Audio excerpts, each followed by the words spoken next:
Hello, and good afternoon.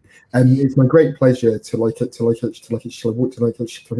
you to the second of our conversations about the COVID-19 pandemic and society inequalities, responses and recovery.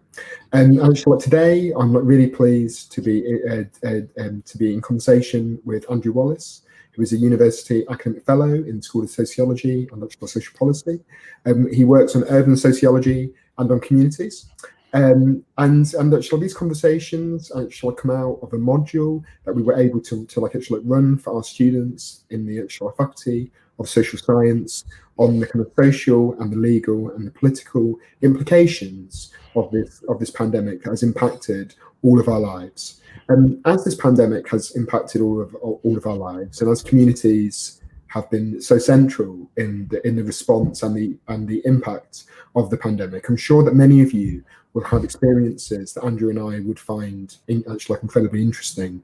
So please share them throughout in the YouTube comments, and the actual conversation that we have will only be as rich as the kind of comments that you give us. So Andrew, I was wondering if you could begin this discussion by kind of saying how you understand this term community in the context of the kind of COVID-19 pandemic. And obviously, in your answer, this is an understanding from the perspective of a social scientist. Yeah, thanks, Tom. Hi, afternoon, everyone. So community is this kind of, in some ways, a very woolly term, and one that's contested a lot within academic debate, but also in our everyday understanding of society in some ways. And it's something I've kind of worked on for a number of years. And I think specific to this kind of question of the pandemic and our reaction to it and experience of it, there's two ways I think that I'm thinking about it. One is a space of lived experience. So that is either geographical, as in the places that we live, the neighbourhoods, in other words, or as a social group, right? So we often talk about, the Black community or the Jewish community in sometimes problematic ways, but it's a shorthand way of talking about some kind of group identity. That's the first one. The second one is community as a contested terrain, if you like, where the response to the pandemic has taken place. And today in this discussion, I've just to give an overview really of what I think we should talk about, I've got kind of three main things that I want to sort of structure the discussion. So the first point it's a sandwich. We're going to talk positively at the beginning, at the end, and with some kind of more dark kind of discussion maybe in the middle. But first of all, talking about mutual aid as this phenomenon which really exploded during the first lockdown. Yep. That's a set of a community-based response, right, on the part of individuals, local organizations and networks to kind of support people. And then and I'll return to that at the end as a kind of note of hope amongst such a kind of dark time. But in between that, I want to talk about community as a space of retreat and coping for some, and for, of course, violence and insecurity for others. Yeah. After all, this is where to a large degree the pandemic is lived within a kind of community environment. And then also as a space of mobilization in which the government is asking us to kind of do certain things, right, within our everyday kind of community settings. So those are the kind of key areas that I'd like to address. So like Andrew, the kind of place of the kind of community in the kind of like COVID-19 pandemic, is like really fascinating, because the community is in some ways it's the kind of space actually where the virus actually spreads. It's a virus that is kind of spread actually through social interaction. But like in our own school, I remember at the beginning of the year hearing a really inspiring actual story about mature students actually delivering actually food parcels to actually first years in like hostel residents who were actually isolating after actually contracting actually COVID-19, and like some of these actually community stories actually really haven't had the kind of like prominence that I kind of think that they deserve. But to like ask you a kind of like an actual question, I'm wondering if you could elaborate on the sort of specific place of kind of community in the various ways that you've defined it, in the kind of COVID event, because it clearly has been central in a number of ways. Yeah, well, I mean, so let's start with the mutual aid, in some ways the positive story, and I think that's a nice example. University campuses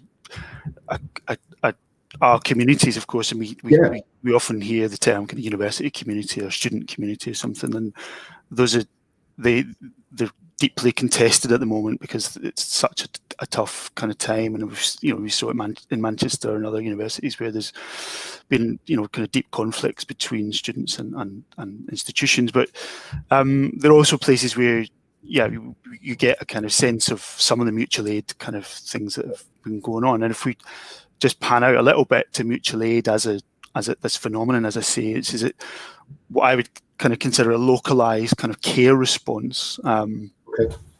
And there's around about 4,000 kind of groups emerged in the UK of kind of as part of the mutual aid kind of geography, and in Leeds alone there was around 8,000 people signed up as community care volunteers, right? Wow. So of course volunteering is not a new thing, mutual aid is not a new thing. Mutual aid has a long kind of history in kind of anarchist socialist kind of theory and praxis, but I think it's interesting that it's become this thing that's spread across the country, and you can see from the map there that's just, my eyesight's not great, but that's just kind of West Yorkshire really, and that gives you some indication of the prevalence of the mutual aid kind of organisations. I'm sure many people watching today will be involved. And so what are we talking about? We're talking about, this is a kind of umbrella term capturing a range of activities. Some of it's kind of neighbours, small groups of neighbours doing kind of things for people who are shielding and self-isolating, collecting prescriptions, bringing food to the door, things that people obviously can't do if they're self-isolating. Andrew, I was really struck by the kind of like piece where you've actually written about your own actual reflections as a social scientist on the kind of like mutual aid and kind of like community networks that were happening in your local area of like actual like London, and like I think it's in the information there for like actual people to read. But that piece I thought was a really good actual account of kind of simultaneously having to overcome this this like feeling of like being a do-gooder, which I think I also actually would have, but kind of like finding actual places actually where your son could actually play, having conversations, but it also becoming a kind of like place of kind of surveillance of like neighbours and other people. But before we kind of come back to that discussion point, there's been a kind of question actually from the audience, which is what is actually mutual aid? So, Andrew, if you could just give a definition of that, please. I mean, it's in a very basic sense, it's about kind of forms of cooperation between citizens that doesn't rely on the state or the market. It's wholly kind of community-based forms of support. So that obviously it can take many forms. So as I say, during the pandemic, it was people would do shopping on behalf of other people. They would cook meals and deliver them for them, collect prescriptions. So volunteer or to be just a kind of ear for people who don't have much of a support network to kind of speak to over the phone, for example. So that was something that happened in my local group. But I mean, yeah, you're right. Obviously, let's not romanticize things too much. Of course, there's a dark side to any kind of community-based experience of, where we live in a world of division and tension and conflict all the time, and mutual aid doesn't kind of magic that away, but it sits alongside it, and in some cases can, I think, help resolve some of those things. I think the one point I want to make about that as well is that we have to bear in mind who is it that does mutual aid, and I think during the pandemic, this has been no different. We know that this kind of work within communities is predominantly done by women. Yeah. It's deeply kind of gendered, and I think it's important to say that it should never be a kind of surrogate for things that the state should be doing in terms of delivering services and providing amenities for people. So like in terms of being a kind of a surrogate for kind of state services, that obviously was the kind of like Cameron agenda of the Conservative government, and actually a few governments like ago now, or like a few prime ministers like ago, this idea of the actual big society, which kind of never really actually took off until the kind of COVID-19 actual pandemic, when it didn't have the kind of term actual big society actually connected to it.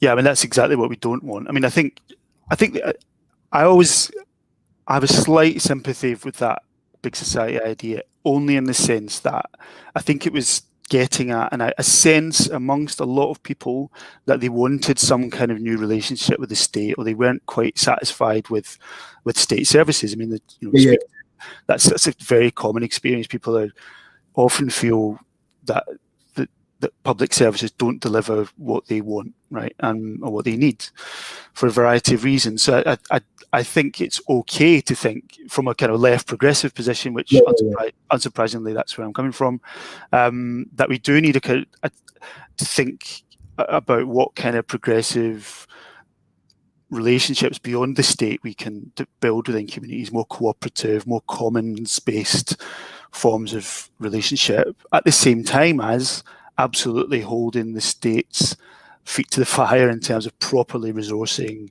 services and infrastructures. So in terms of the actual COVID-19 pandemic, how far was the state trying to direct and encourage the actual development of mutual aid networks? Yeah, I mean, it jumped on it pretty quickly, didn't it? Most kind of local authorities realised pretty quick that they were going to need these mutual aid networks to do important forms of volunteering. Yeah. They were well, I say quick. I think it was relative depending on where you were, but they moved to activate most local authorities have got kind of voluntary sector partners that they would then work through to mobilise volunteers and so on. But we saw a kind of interesting turn towards digital technology to manage some of this stuff. So there was new kind of apps were introduced, such as Corona Buddy and Land Volunteer, just two examples, which local authorities used to organise their kind of. Those were the platforms that were used to organise their volunteering kind of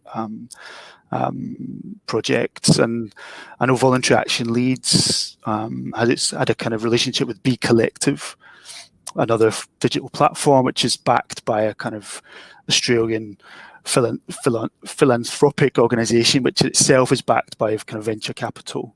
So I think it's opening interesting questions about the extent to which digital kind of tech has kind of ridden to the rescue of communities in these kind of crisis moments. Yeah, it's like the sort of involvement of kind of like digital tech in these things is I think you always have to manage two things, which is that these incredibly noble people who are working in this space, who have like really excellent motivations and want to do things, and people who just kind of who have a different actual like agenda, like about tech. And I guess that actually raises my question about why venture capital was interested in like mutual aid in the COVID-19 pandemic. Well, I think it's a good. I mean, I think it's for a while now. Digital tech firms have realised that they have to, they have to get us on side, right? And so one of the ways that they can do that is, whilst they're stealing our data and all the rest of it, they're also providing an infrastructure, and much the same as Amazon is kind of fundamental to our daily life now for so many of us. But I mean, Mark Zuckerberg, after the 2016 US election with the fake news, kind of Russian interference scandals, and then the relationship with Cambridge Analytica around the Brexit referendum, there was a relaunch of Facebook, and he actually kind of made this speech about Facebook's role was actually to give people the power to build community and bring the world closer together. Right, this was his pitch to us, and indeed, Facebook is absolutely kind of Facebook and WhatsApp, also owned by Facebook, are the kind of key infrastructures through which a lot of this mutual aid work has taken place. So, in terms of kind of social media and these kinds of lots and these apps, and I do appreciate I'm kind of taking you a kind of like bit off your plan, Andrew. So I kind of hope this is okay. But in terms of their role, like in the pandemic, my sense, we're like you on like a lot of things, is you tend to take an ambivalent actual position where you look at the kind of positives and the negatives, which is a position in social science I endorse. But the kind of role of these like platforms in like developing actual like communities, you've kind of simultaneously actually said there that you would be concerned, I think, about kind of Zuckerberg's actual motivations, but that the platforms and Amazon and these sort of things have become infrastructure that has become essential for our daily lives. So I'm just wondering if you want to respond to this issue. I mean, yeah, I think I do have I do have a kind of ambivalent attitude to it, but I think fundamentally within one of the things that's happened within, so some of the research I'm doing is in Wakefield and not far from Leeds, as part of this Northern Exposure project, which I think there's a link to this at the bottom of the page, which people can have a look at. And this is really exploring community relationships at a really fine-grained level and what's happened in basically post-industrial kind of towns and small cities, what's happened at a local community level to their infrastructures and their opportunities, and how that's shaped political attitudes and attitudes to Brexit and so on. And one of the things we see in a lot of places, and this is not new information to a large extent, is the real hollowing out of community space, right? There's very little, austerity we know has closed, so many thousand libraries, community centres, things are hanging by a real thread. And so it's not a surprise then that into that space comes the digital sphere, which, and Facebook groups become the way in which people kind of communicate and relay information and survey each other, and go back to that kind of more negative side of things, and police kind of their local neighbourhoods in lots of ways. So in this work that we're doing, we're kind of interviewing people, and you get a really clear sense of how fundamental Facebook is in particularly hard-pressed communities and in all sorts of ways, So, and I think we have to see that in the context of the kind of austerity that we've been living through. And so, if we begin to think about a world after the pandemic, and I'm being careful here and not saying a world after the pandemic, rather the world after COVID-19, one of the things like that, like I kind of think we can think about in the UK, has been the centrality of kind of local pubs, often in actual communities, and these and an awful lot of these are going to be under huge economic threat now. So, Shola, do you think that the kind of pandemic could fundamentally restructure our kind of lack of kind of like shared space, even if it's private, in the case of like actually like pubs, and shall I do you think that kind of like particularly actually like deprived actually like villages, where the pub actually may be the only social space, are like under particular threat, as actual communities, as we emerge actually from this awful time? Yeah, I mean, it's a great question. I don't really have the answer to that. We can only really speculate. I mean, it could go one of two ways. Either we go further down this kind of hollowing out road, in which we're going to see really intense forms of isolation. When we already have that. I mean, this isn't new, but it would be an intensification with the closure of the few kind of spaces that do exist, like the pubs, as you say. Or there's going to be a bit of a turn against it, and this is something that there was a piece in the Guardian, cliche Guardian reference alert, but from sociology lecturer, but by Owen Hatherley today, talking about this very point, that actually, as retail has kind of fallen apart, and we see a lot of these retail stores kind of failing now, and that retail-based regeneration has been the kind of way in which a lot of towns and urban spaces have looked to kind of renew themselves or resurrect or keep some sort of life in some towns. As that option kind of falls away, if you like, because of the kind of decline in retail and the vulnerability of people's consumer power. I think there's a huge question mark of whether people have got the money to go and shop in the high street. You may see those kind of spaces be repurposed in more interesting, more socially useful ways. The emergence of kind of independent alternative spaces, and I don't just mean kind of hipster bookshops or something, but actual social spaces, community spaces being used that may kind of galvanize some sort of sense of place again, or some kind of solidarity again. I mean, that is one possibility, and I think we see glimpses of that, and Hatherley talks about it. And we need to be active participants in kind of pushing, the kind of like reorganization of our communities in these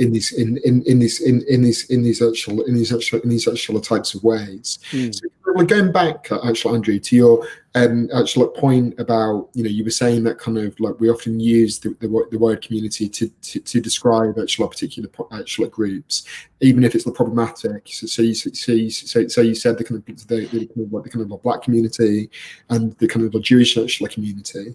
I think it's fair to say, that the way that we've lived our lives in the pandemic has been kind of quite variated. So it's been kind of it's been different for everybody. It's like I know that you and I have both had children under 3 in the pandemic, which in the first lockdown with no childcare was odd, as we tried to do our jobs at the same time. Whilst I have other friends who have been very lonely. But at the level of communities, it's fair to say this has been a very stratified experience, where more affluent communities have had a very different experience to more impoverished communities. I just wonder if you want to reflect on that important issue.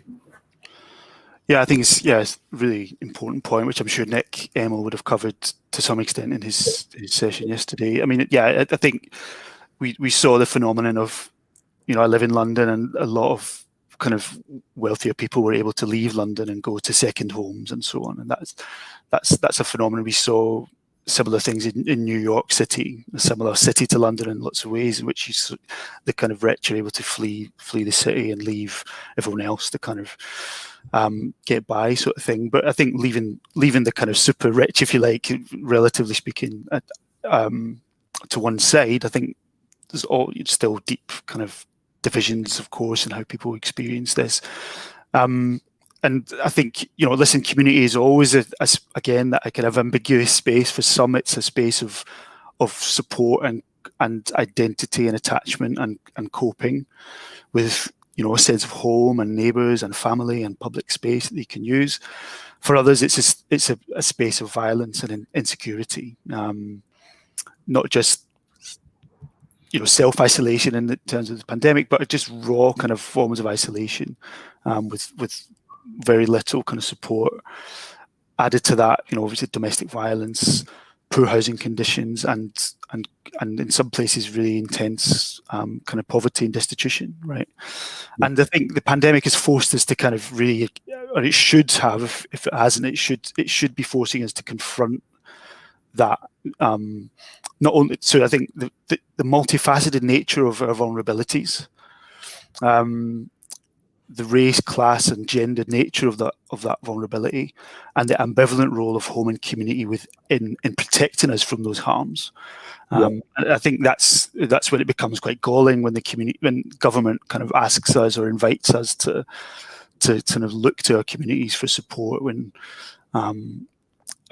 For so many people, it's not a space of protection, and not least because of the kind of austerity regime that we've been living under. No.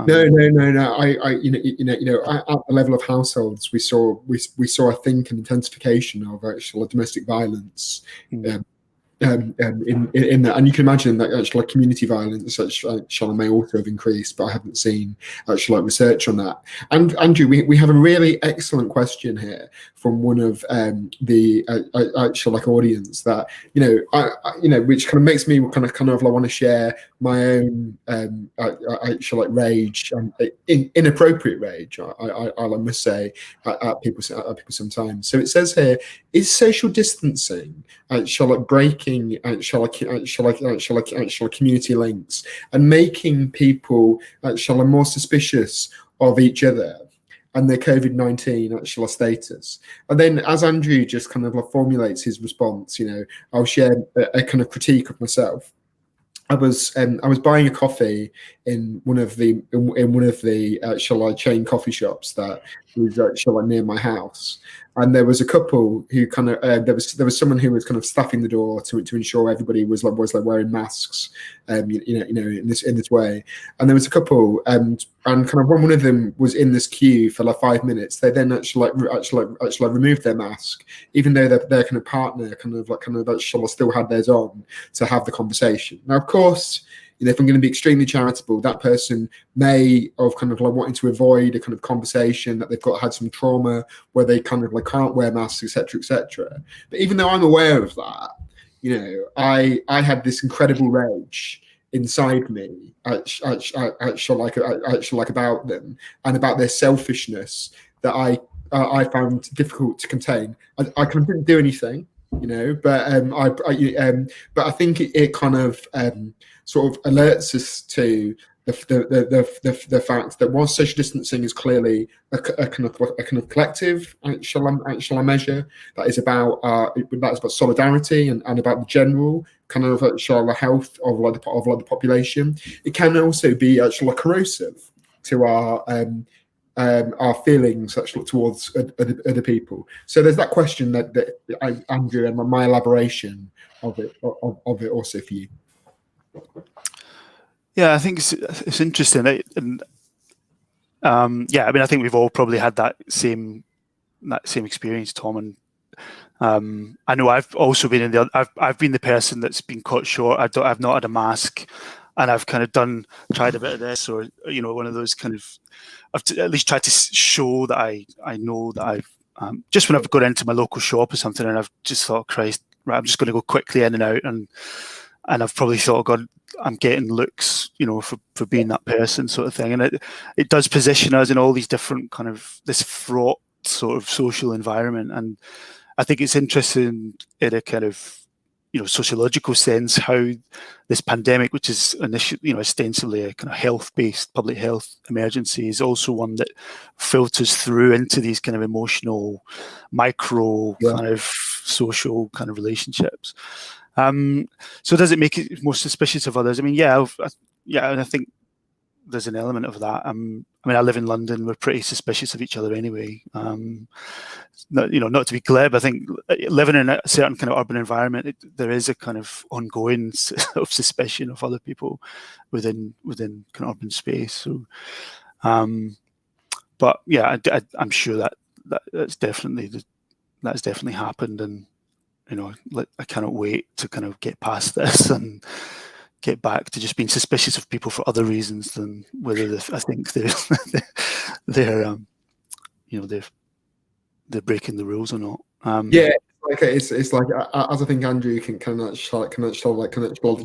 guess. I'm obsessed with like rules and kind of like knowing all of these things. That is my personality. So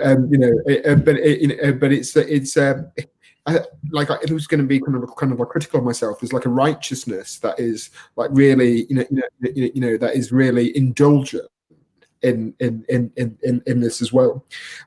So obviously, if there are more questions, these have been really actually helping us have a really actually important discussion about this theme. So kind of like please actually bring them in and we can answer them. But Andrew, I just want to ask you now actually like about the kind of new horizons that you see emerging from the kind of like pandemic in relation to actual like communities, so in relation to kind of like how we live together, because clearly this has been a major shock to the sort of fabric of our social lives and like the fabric of our communities, and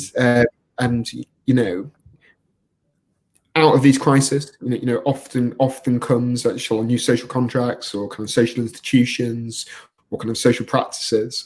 I'm just interested in kind of hearing your actual take on this important question.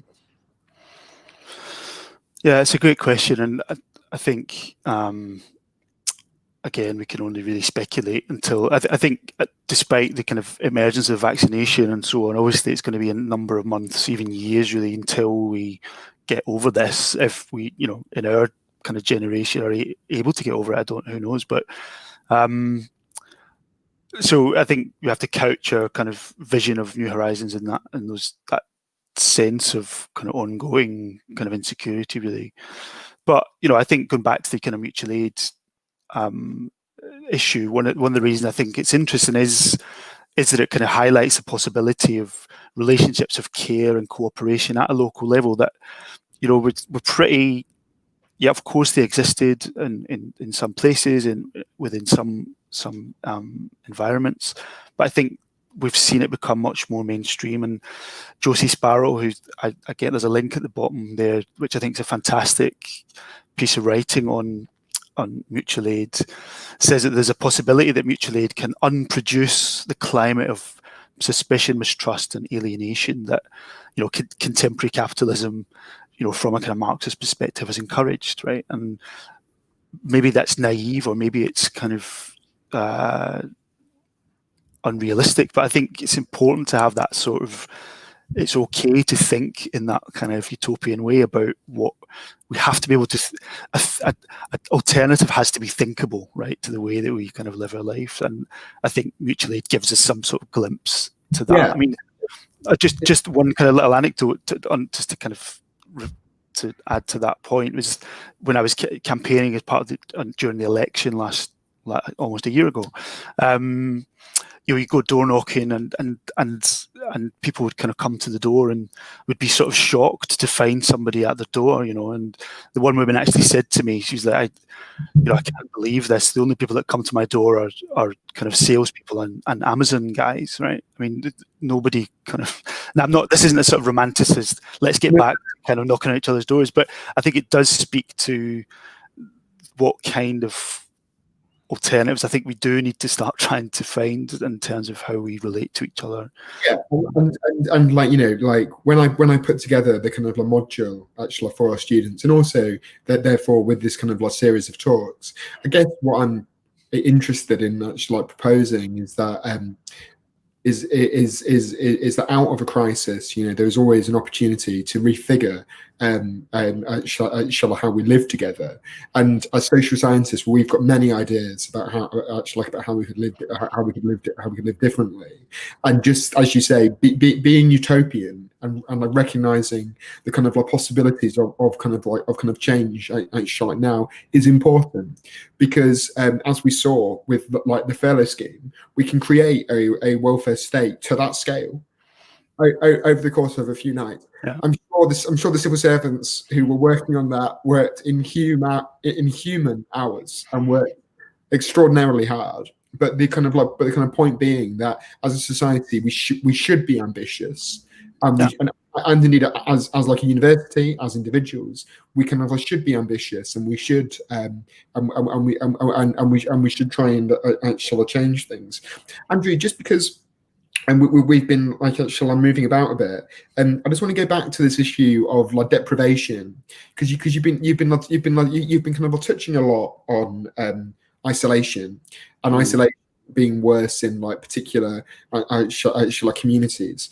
But in kind of like particular actually like deprived actually like communities, we can imagine that these issues have been actually like worse actually still. The government's actually like way to kind of like get out of like tier 3 is to engage, isn't it, in actual community testing. But as we saw in Liverpool, in some of their most deprived wards, only 4% of people were able to actually take up those actual tests. So I'm just wondering if you want to say anything about the experience of like deprived communities in the pandemic. Sure. Yeah. I mean, I think the Liverpool case is interesting. You just got to love Liverpudlians. The minute that Boris Johnson starts kind of celebrating Merseyside, as given what he said about the place in the past, and then it kind of turns out actually a lot of people aren't playing ball with the testing regime. Now you can pull that apart in different ways, but the reason, one of the hypotheses of why so few people in deprived parts of the city haven't engaged in the testing pilot, was because people can't afford to be tested positive, right? So people who work in low paid jobs don't want to be told that they're positive, and so my position on that would be absolutely to never criticise someone for taking that decision, and it's not their fault that's the structure of their local economy. And also that the grants that you can get as the self-isolation grants, you have to meet certain criteria. The money you get isn't particularly substantial. So there's a lot of disincentives really for people to get involved in these schemes now. And that speaks to this kind of wider point about the kind of dynamics of deprivation, the low wage economy, the exorbitant housing costs that we have across many parts of the country. So the pandemic has brought a lot of chickens home to roost, and I don't take any pleasure really in saying that, but it is a kind of validation in some ways for what a lot of kind of social scientists and have been saying, and activists have been saying, and people have been living, which is that if you expect people to live in these conditions, don't be surprised if they then struggle to kind of come to the table and behave as the responsible kind of citizens that you want them to be. Add into that, if we go into the kind of Black and minority ethnic experience, and it doesn't take much if you think about police violence, Windrush scenario, hostile environment, you name it. That on top of the kind of structural position that a lot of Black and minority ethnic people find themselves in terms of employment opportunities and so on. Again, there's no surprise that there's this breakdown in trust, and it's a huge challenge then to kind of mobilize people to get tested and to participate in these kind of programs. So this is really interesting, Andrew, because this is exactly the same place we ended up actually yesterday with Nick. Right. with actual health inequalities and trust. Like Nick's point was that and I think you're going to make a similar point, is that as we're going to have the ability now over the next while to move out of the pandemic because of the hard work of scientists all over the world to kind of develop vaccines at such speed. There's going to be this massive issue of trust. And in the most deprived communities, both educationally and economically, that we know that kind of trust is lower. So I guess I'm interested in kind of how you think a community should be involved in sort of mobilizing a kind of vaccination campaign, or if it should be involved in mobilizing a vaccination campaign. Well, I think it has to be. I think vaccination has to happen in community settings, and in some ways, the NHS is the most trusted kind of state agency to deliver this. So, thank God it's not the police or something that are having to kind of roll out some sort of mass. As I said yesterday, to Nick, it's really interesting that kind of test and trace, was done under the brand of the NHS, but was conducted by a kind of private control there. Well, it's pleasing that the kind of vaccination section. That the kind of vaccination process is going to be handled by the NHS. Well, I mean, let's see. I think that's what they're saying. I think the bulk of it will be, but I still think there's going to be kind of Serco trucks parked up in kind of school playgrounds where doing kind of sort of vaccination afternoons or something. As they fall behind their targets. Maybe I'm being cynical, but. So I think it has to be kind of it has to be a community setting. I think it's well known that vaccination works best when you kind of go to communities and to people, whether it's into schools or into community settings. That's where you get take up. That's the best kind of take up rates. But obviously there's the trust issue is not going to go away. There's the research that I referred to earlier, we find that time and again, people's relationship with the local government, with national government is so bad, and in some ways that's the state is a convenient scapegoat for a number of different things that people feel in terms of insecurity, economic insecurity, and so on. But I think there's a lot of work to do in terms of restoring people's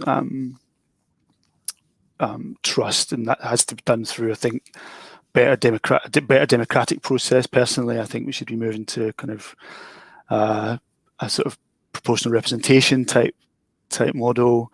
I think proper investment in infrastructure, and I think it's only then, once you've got investment in infrastructure and services, then people feel like they've got a stable platform in order to do mutual aid stuff, right? Good, positive, kind of community-based stuff. There should be a platform under people in which they can then go on and make these sort of positive contributions. It shouldn't be part of their kind of coping mechanism, if you like.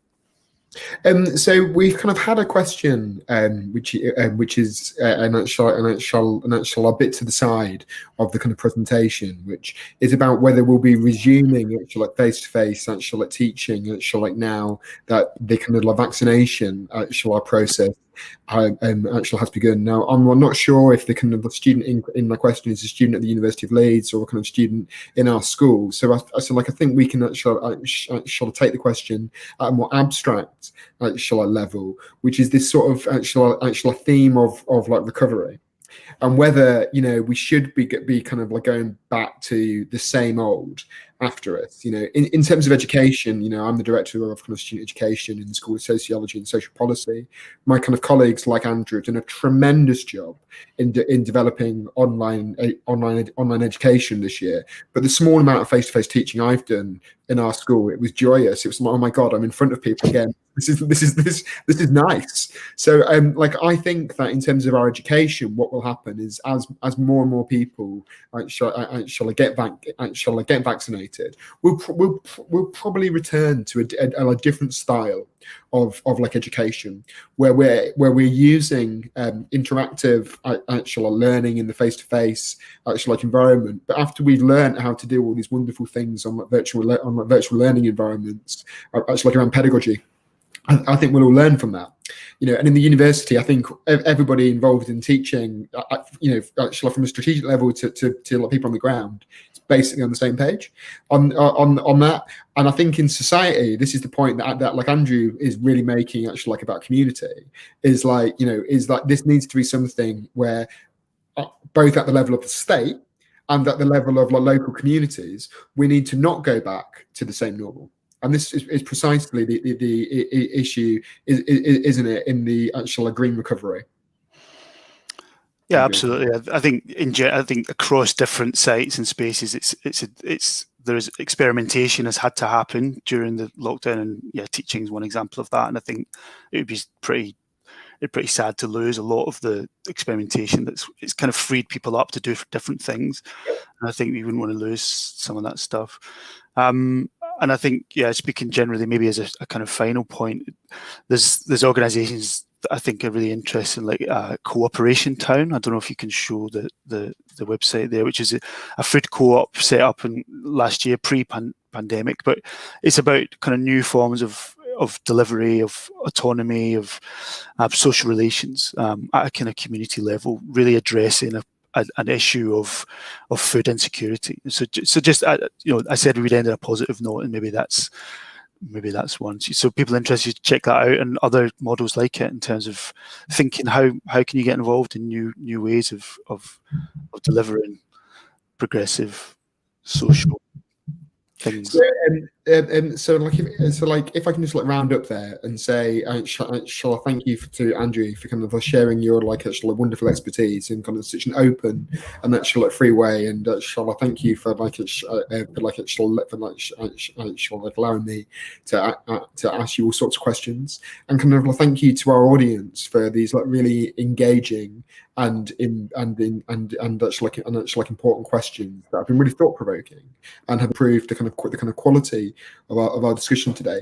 Tomorrow we have actually Mira Griffiths, who's a writer on kind of disability politics and a kind of disability activist, who will be actually speaking to me actually about disability and the actual COVID-19 pandemic. And Jono, is that at 4 tomorrow or is that 3? I can't remember.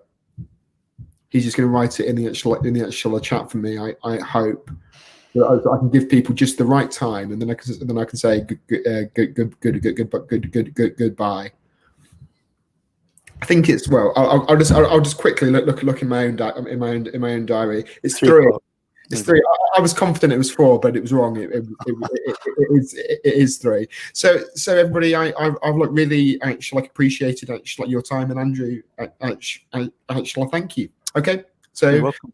And I will see some of you again tomorrow.